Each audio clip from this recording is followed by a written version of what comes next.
The end of last week was one of the busiest in the history of the U.S. Supreme Court. The 9 justices handed down several rulings touching on everything from healthcare, policy to religious rights. But the most consequential decision may be the one surrounding birthright citizenship, a decision that court watchers are painting as a win for President Trump. So we need to talk about this. 9 News legal analyst Whitney Traylor here with us this afternoon to talk about this ruling.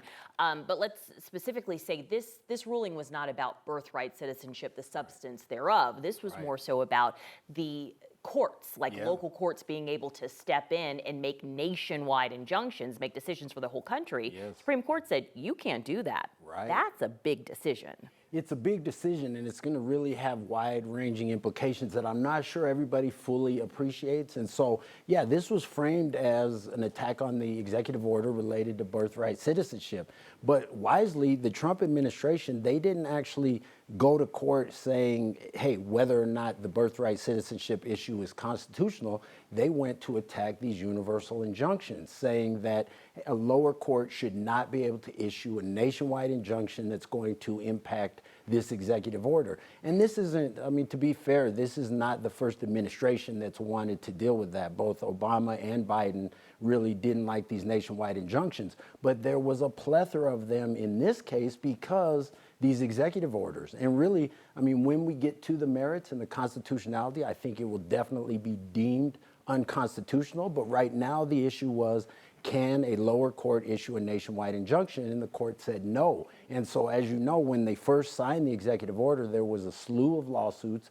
and a number of different courts actually issued these injunctions. So now we're going forward, and now you have a president who can essentially operate, make a decision first, then determine the legality of it afterwards.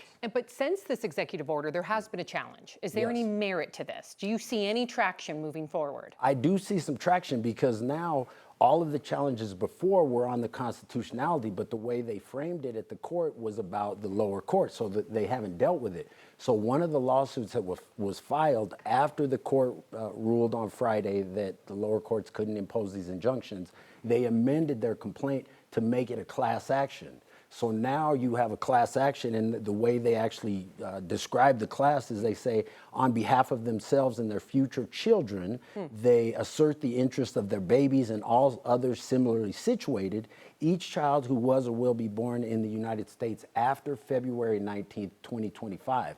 So that's going to be the scope of the class. But the problem with that is, just like the deportations, right? The deportations, it's sort of like punch first, ask questions later, then sue. And that's what happened. They deported a bunch of folks, and then the court said, no, this is unconstitutional, bring them back. Well, they're not able to be brought back at this point. They can't find them or whatever else. So now you're going to have people, if this executive order is able to be in place because a lawsuit wasn't filed soon enough, you're going to have people born without a country. And so then the question is going to be, what happens to them in the meantime? So this really opens a lot of doors, and we're going to have a ton of litigation regarding this going forward.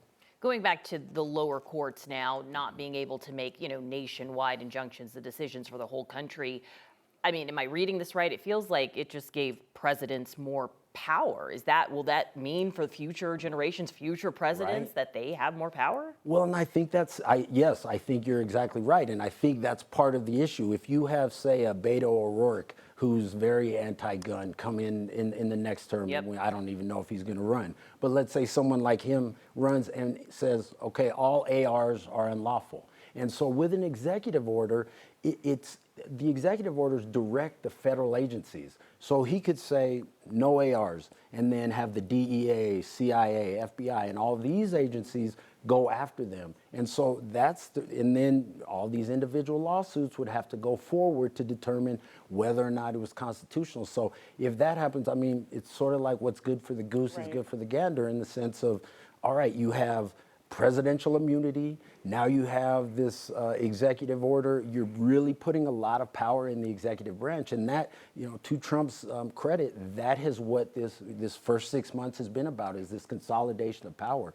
And now I think we do have not necessarily equal branches of government, which is what the Constitution calls for. I mean, there is definitely in the last 6 months a consolidation of power within the executive branch. Thank you for spelling it Yes, out, I think, so interesting. plainly Yep. in that way, because you made it make sense to a Good, lot of folks. So I 'cause there's a appreciate lot you. to it, yes. Right? There is. Whitney Trailer, thank you, as Sure. always. Good to be here.